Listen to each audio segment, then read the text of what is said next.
Assalamualaikum warahmatullahi wabarakatuh. Kisah Abu Kilabah ini merupakan salah satu kisah sahabat yang mengharukan. Dari kisah Abu Kilabah ini, kita bisa belajar bagaimana mensyukuri apapun yang kita miliki dan tetap bersabar dengan apa yang menimpa kita. Diriwayatkan oleh Ibnu Hibban dalam kitab As-Siqat. Kisah ini diriwayatkan dari Abdullah bin Muhammad. Salah satu seorang yang dekat dengan Nabi Muhammad SAW adalah Abu Kilabah. Selain 4 sahabat Nabi, yakni Abu Bakar As-Siddiq, Umar bin Khattab, Utsman bin Affan, dan Talhah bin Ubaidillah, sosok Abu Kilabah merupakan seorang sahabat yang terakhir kali wafat. Dikisahkan, ketika terjadi suatu peperangan di daerah Syam, Abdullah yang merupakan prajurit muslim terlepas dari rombongan dan terdampar di sebuah tanah lapang dekat pesisir. Kian hari, bekal makanannya semakin menipis. Di saat dirinya tidak tahu harus kemana. Hingga akhirnya, dia melihat satu tenda yang berdiri di atas tanah lapang. Tanpa pikir panjang, Abdullah menghampiri tenda yang tampak kumuh itu. Dia mendapati seorang pria tua yang tidak memiliki kedua tangan dan kaki. Abdullah juga menyadari bahwa pendengaran orang tersebut tidak normal, mata rabun, dan hanya lidah yang masih bisa berbicara.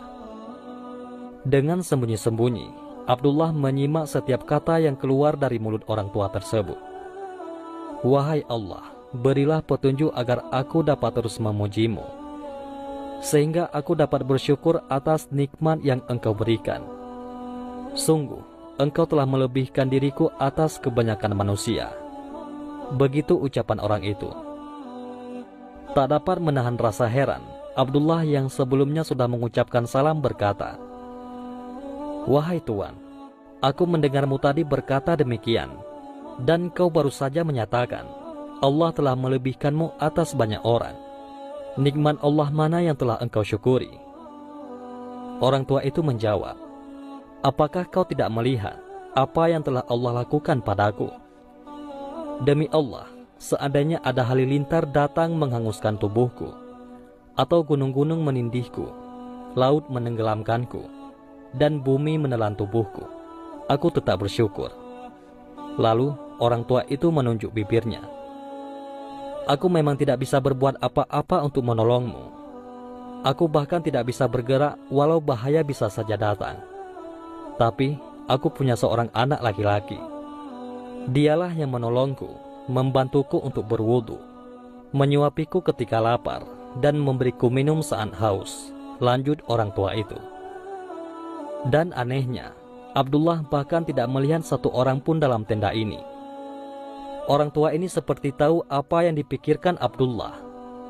Lantas pemilik tenda ini menjelaskan lebih lanjut, "Akan tetapi, sudah 3 hari aku tidak mendengarnya. Aku kehilangan dirinya. Wahai musafir, bisakah kau menemukannya?" ucap pemilik tenda itu. Di tengah daerah pesisir pantai yang tidak ada seorang pun, dengan baik hati, Abdullah pun menolong orang tua tersebut. Ia mencari anak hilang itu. Hingga sekian lama mencari, dia melihat pandangan yang memilukan. Anak laki-laki yang dicari sudah tidak bernyawa, meninggal akibat diterkam hewan buas. Inna lillahi wa inna ilaihi raji'un. Bagaimana caraku memberitahukan ini kepada orang tua itu? Dengan wajah terkejut, ketika menemukan anak laki-laki tersebut sudah tidak bernafas, Abdullah memberanikan diri untuk menyampaikan hal ini. Bagaimanapun, orang tua itu harus tahu apa yang sudah terjadi pada anak laki-laki yang dicarinya tersebut. Bagaimanapun juga, hanya Allah Subhanahu wa Ta'ala lah yang dapat menentukan nasib seseorang. Abdullah pun memasuki tenda. "Assalamualaikum," ujar Abdullah. "Waalaikumsalam. Engkaukah itu yang tadi menemuiku?" jawab orang tua ini. "Ya," kata Abdullah. "Bagaimana pencariannya? Apakah engkau berhasil menemukan anakku?"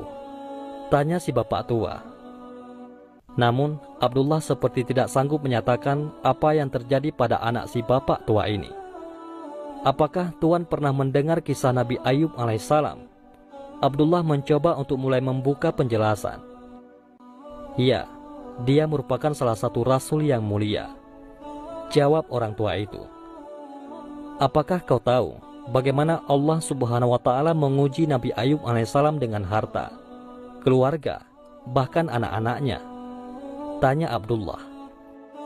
Ya, tentu saja aku tahu, jawab orang tua ini yang heran dengan maksud obrolan ini.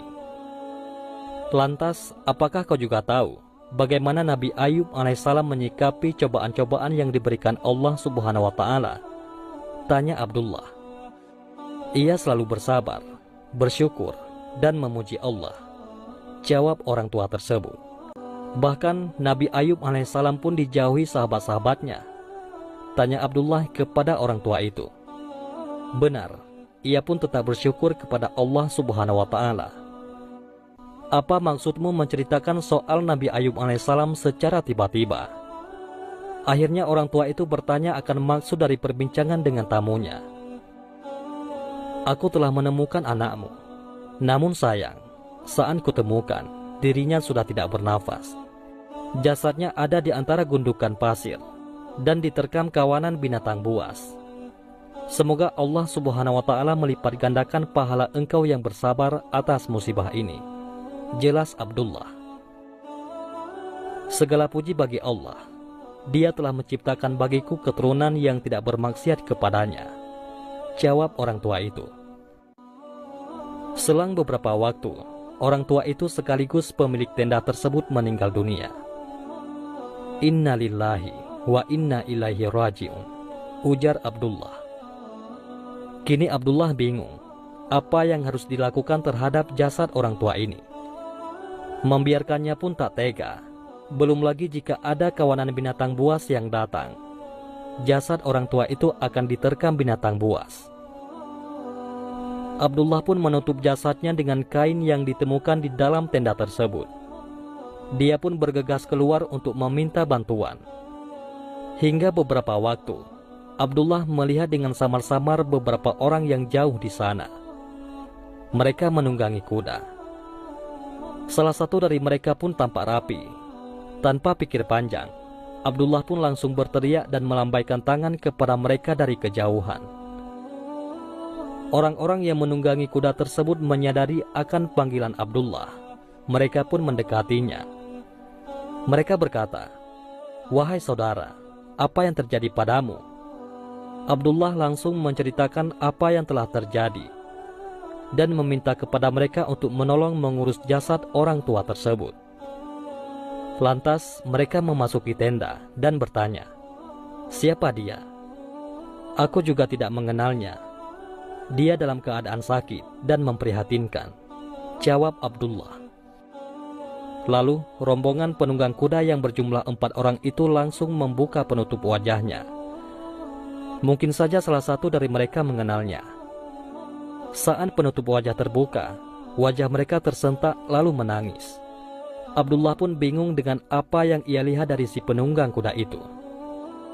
Salah satu dari mereka berkata, "Subhanallah, wajah yang senantiasa bersujud kepada Allah, mata yang selalu menunduk atas apa yang diharamkan Allah, tubuhnya selalu sujud tatkala orang-orang dalam keadaan tidur."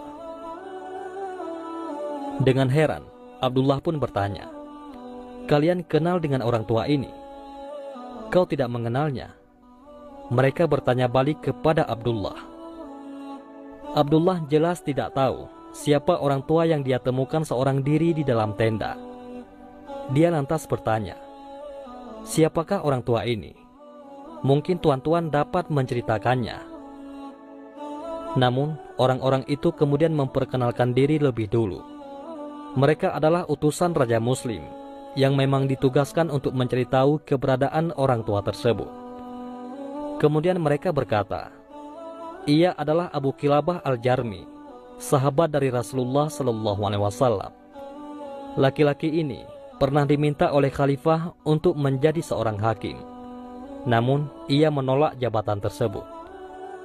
Dia membawa serta seorang anak laki-laki. Tadi kami menemukan jasad putranya dimakan singa. cerita pendamping utusan raja. Pada akhirnya, Abdullah pun paham. Dikatakan bahwa Abu Kilabah ini adalah sahabat Rasulullah terakhir pada masa itu, sehingga khalifah ingin menjadikannya seorang hakim. Abu Kilabah wafat pada tahun 104 Hijriah.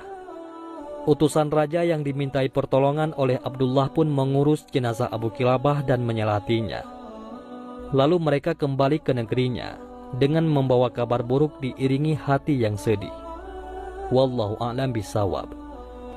Mudah-mudahan ini semua bermanfaat. Assalamualaikum warahmatullahi wabarakatuh.